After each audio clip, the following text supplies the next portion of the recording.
everyone! So ito at naghahanda ako para tomorrow. So ito at naka-outfit check na nga kami. Ang oras ay 4 AM. So ay naglalakad na nga kami papuntang terminal. At nandito na nga kami sa terminal. So ang sakyan namin ay LRT Buendia. And yan, nakasit na po kami. Ayan.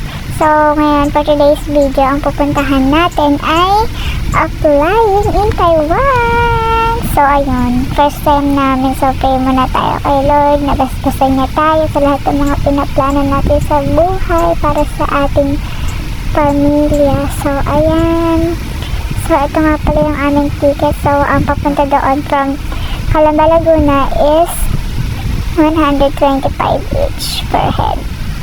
So ayan, dito na nga kami at papasok na kami ng Start House. So guys, samahan nyo kami sa aming journey.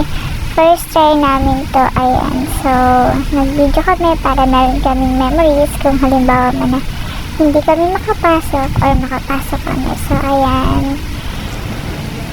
Dito na nga kami sa papuntang LRT. So, ayan. Mag-LRT po kami papuntang Pedro Hill kung saan ang lagusan patungong ibang bansa. So, ayan, nagbayad na tayo and let's go. Sasakay na tayo ng LRT papuntang Pedro Hill. From Hill Puya to Pedro Hill. So, ayan, tayo lang natin yung ating train. So, ayan. So, guys, ano talaga pala rin kami. So, waiting pa rin kami. Ayan. So, ayan na nga.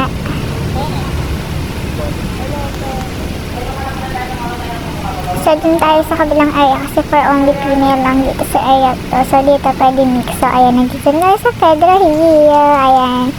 So, hanapin natin. And nandito nga pala kami sa City Employment. Ito yung una namin pinuntahan. So, yun, nilakad lang namin to. Hindi kami nagsakay para naman, ayan, kumain muna kami kasi 9 pa naman yung open. So, nandito na kami sa loob. And then, ayan, lingwa kami. So, nandito naman kami sa Mission Way and Grand Place and Workforce. So, ang dami namin inikot dito, guys. So, wala, lingwa kami. Kaya, pupunta kami ng Dr. Santos sa Pilsino. So, sakay lang tayo ng LRT. Ayan, sobrang haba ng pila. Kaya, pahangin muna tayo kasi sobrang banas talaga dito, guys. Ayan. So, sakay na tayo ng LRT papuntang Pilsino. Medyo malayo nga pala yung Pilsino. Unahin niyo yung Malate bago kayo pumunta sa Pilsino kasi sobrang layo niya, guys. Ayan. So, malapit na tayo. Ang ganda ng view dito, guys. Ayan. So, nandito na nga tayo sa Dr. Santos and nag-tricycle tayo for only 50 pesos each. Pila na nga tayo dahil may pila dito and nag-toothbrush muna ako para na mapag-in-interview, diba, mabangos. So, ayun, tatawagan na kami. Kaya ngayon ay mamamasyal muna ang mga bata. So, bawi tayo except charot. So, ayan.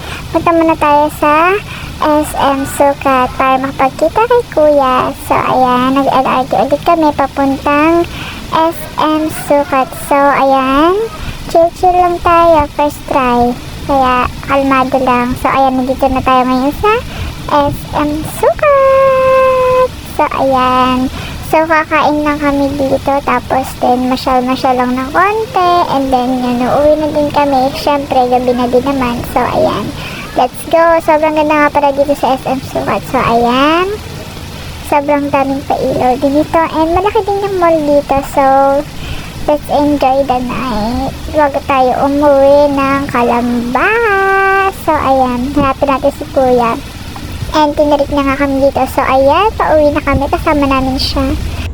So, ayan. Pauwi na nga kami. And hanggang dito na lang yung aming video. So, ayun. Bawi na lang tayo sa susunod. Dahil first time lang naman natin.